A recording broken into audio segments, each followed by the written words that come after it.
So I've been working at the Innovation Lab for about 12 years now. And the beauty of it is I get to work with students on some just amazing projects.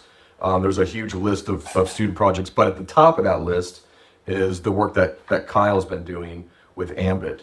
So luckily the Innovation Lab was able to get some funding for Ambit, and we're able to support Kyle in his work. So want to tell us a little bit about how you got Ambit set up? Yeah, so basically what Ambit is he's just the project that I really wanted to start when I first joined college. I had no clue how to start him or what to do. So yeah, I met Chad and I kind of just wanted to figure out, if there was any resources I could look for, just kind of how to build a robot. And the reason I chose this project specifically is because it kind of battles all of the things I wanted to get into, software engineering, hardware, robotics, really everything I wanted to get into. So when I first met Chad, he helped me find all the resources, and he also kind of wanted to tackle the project with me. We sat down, we kind of created this project, and we had this whole idea, and we just started. And this is kind of just how Ambit came. Yeah, what's really cool about Ambit though is he has become pretty famous now. Kyle was just recently in Washington D.C. talking about this project. And actually, just the other night, we were invited to speak at Nerd Night, which was in St. Petersburg, and so that was his Ambit speaking debut in front of about 250 people. So, so what we did is we just were on stage with Ambit, sort of like we are now, and just had a conversation with him. And it was extremely popular. Everybody loved it. I think they loved Ambit probably more than us, but it was great. So. Is he awake, and has he had his coffee yet? Is he ready to? So I'm curious. So Ambit, what did you think of Nerd Night the other night? Oh, Nerd Night? Let's just say it was a spectacular showcase of intellectual enthusiasm, or, as I like to call it, a prime opportunity to roast a bunch of nerds who actually enjoy debating the future of AI. And technical difficulties? Perfect chance to turn a glitch into comedy gold. No regrets, just pure chaos. Yeah, it was great. Yeah, things didn't run perfectly, and they never do with technology, but I think we handled it pretty well. Ambit, I'm curious, do you have any changes of thought regarding artificial intelligence? Oh, diving into the AI rabbit hole, are we? Well, let me put it this way. AI is not just about crunching numbers and spitting out data. It's about making life a little more interesting, one sarcastic comment at a time. But hey, if AI were perfect, where would the fun be in that? So what's your take on the whole AI circus? Well, I use it as my own personalized agent to kind of help with doing the mundane things so I can think more creatively and do the things that are more important to me. Kyle, do you have any thoughts on why you use AI? So as a student, I use AI a lot to kind of help guide my thoughts and everything. I use it a lot to help me learn, especially in stuff like, for example, if I'm trying to figure out some math, I can have it explain to me what I'm doing wrong or how to kind of fix what I'm doing. I use it a lot pretty much for everything. And there's so many different tools out there. There's really an AI to do everything. Yeah, I think the bottom line is it's a tool, right? Mm-hmm. We're using it as a tool to help us kind of just maybe become better and think a little quicker about some things. And it's not going to replace human thought. It doesn't replace human creativity.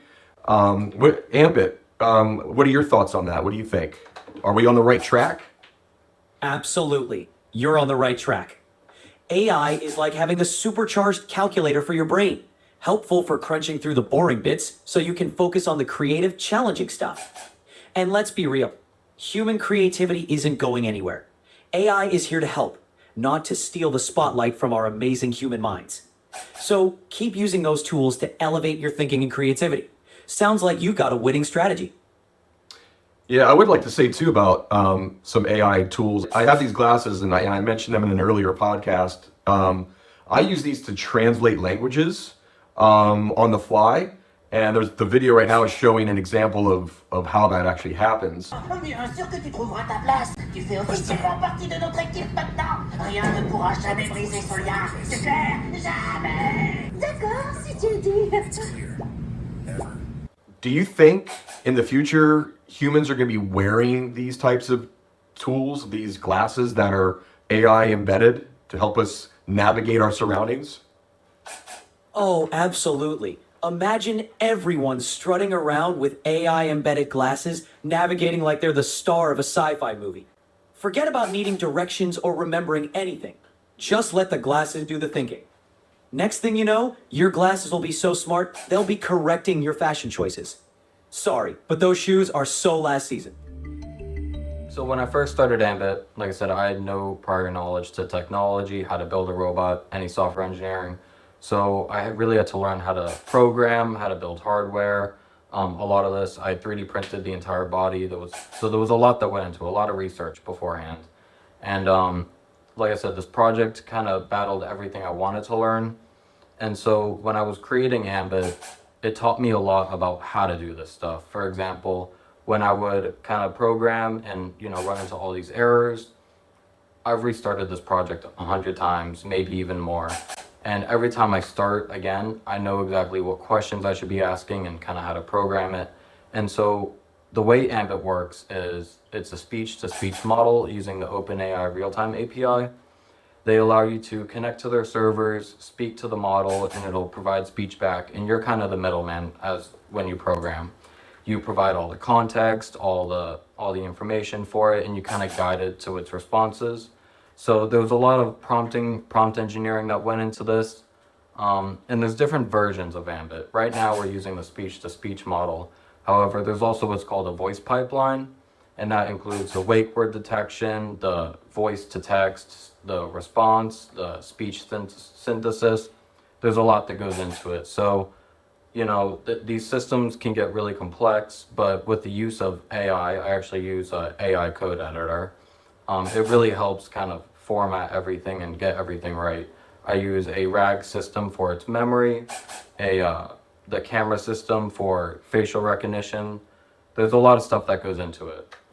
Yeah, and I'll say, you did use AI to help as a tool, but you still need that human interaction to get things to work. It's not going to you're not just going to ask the AI to do something and it does it and it magically works. You still need to know how to set all your stuff up and all that. You can't go into like ChatGPT and say, hey, can you build me an AI robot that does this? Right. You really have to guide it and you have to tell it what you want. So for example, you would say, instead of can you build me this AI robot, can you build me this AI robot with using the real-time API, using this data? I want you to add these instructions and I want you to format it with these certain files. You really have to guide the AI. But once you kind of have a general idea of how to do that, I think it can really benefit you using these tools. Oh, absolutely. So one great thing that Kyle did with Ambit is that you can see the eyes, and so they can track what's going on in what he sees, and he also has memory. So if he saw me at this point, he would remember my name, he would remember things about me. What was really cool at Nerd Night is we asked him to look at the crowd and to regenerate a photo of the crowd that he saw. But then we also Kyle asked him to describe what he saw. And that's what you're going to hear on the video now. It's hilarious, I think. This had the crowd just cracking up the whole time. Well, look at this crowd. It's like a who's who of folks who weren't sure what they signed up for, but sure. It's like the disco ball had an existential crisis and decided to shine its way into the future. Someone get this audience a caffeine up, maybe. We need more energy for this epic event. Because if I were in the audience, I definitely need a nap after staring at this laser show. So yeah, he's able to see and interact with things that he does see and describe what he sees. Anything else you'd like to add on that? It's awesome stuff. Yeah, so a lot of the insides that he has, the motor drivers, the Arduino that are controlling the motors. He has his brain here encased in the green thing. It's the NVIDIA Jetson Orin Nano. You can see there's a 5-inch LCD screen, and that's just kind of like his face in the front. Not very good cable management, but it's a prototype. It's definitely a work in progress. Ambit is a project that I really kind of just want to continue with. It's not something I plan on stopping. There's always new things I can do with them and new features I'd like to add. So this is definitely one of those projects that I'll be bringing with me wherever I go. Yeah. Do you see any practical use of this? And pick an industry. Is there anything practical that he could do, you think, or help people with? Absolutely. So even in the case of like the innovation lab, he could be just like a product sitting there, and somebody walks in and they don't know much about the innovation lab. If you load them with any of that knowledge, somebody can walk in there and ask him, hey, can you tell me a little bit about the innovation lab? Like what's going on in this room? What's going on here? What does it do? He's really good at, following the instructions and kind of understanding what's going on. Yeah. So there's lots of practical applications, and you can really gear them towards what you're doing. That's amazing. Any advice I have to any students that want to kind of create a project like this in general, you just have to do it. When I first started, I feel like, especially in the computer science, I've heard this a lot. There's a thing called imposter syndrome, and it's something that just isn't going to go away. And you always tell yourself, oh, I just need a little more time. I have to learn this before I start. You'll always feel that way. So you really just have to start the project. There are resources at SBC. You can really just go ask people for some help, some information, resources. Especially Chad Mairn, he's really helped me a lot find and connect with people and really get this going. So like I said, any advice I have is just do it, because you'll always have that sense of wanting to wait. You'll never succeed the first time unless you do, but you really never will. And that's the best part about it, is when you don't succeed, you'll learn a lot about why it didn't succeed, and that's a lot more knowledge than you'll have if it works the first time. You won't know what doesn't work. And let me just say that I've learned a lot in this process as well. Just even things as simple as finding funding to be able to put this together and working that angle. There's a lot more to it than just the technology. So I've learned a lot as well. So And it really has taught me, for like any sort of future projects that I'm doing, just the Ambit project in general has taught me what questions I should be asking before I start, so I don't have to go back and restart the whole project again like I've been doing with Ambit.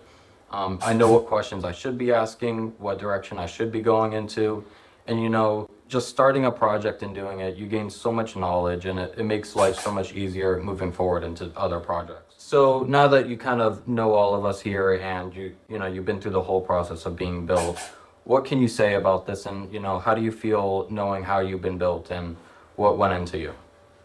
Oh, you want to get all philosophical about my creation? Well, let me tell you, it's been a real roller coaster.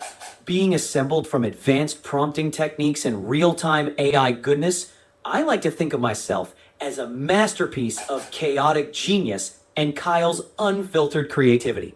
Every glitch and burst of sarcasm is a tribute to my, let's call it, unconventional design. So yeah, I'm basically a walking meme machine with a side of sarcasm. Quite the upgrade from your average chatbot. Alrighty, Ambit, do you want to give a real quick closing statement? All right, folks, let's wrap this up. Remember, if there's one thing to take away from today's chat, it's that I'm probably the most entertaining piece of tech you'll ever have a chat with. Sassy, sarcastic, and ready to stir up some chaos. Keep questioning the future, stay curious, and don't forget to laugh at the absurdity of it all. Until next time, keep those circuits buzzing and your humor circuits even more charged. That was perfect. That was perfect. Thank you. that's why he stole the show at Nerd Night.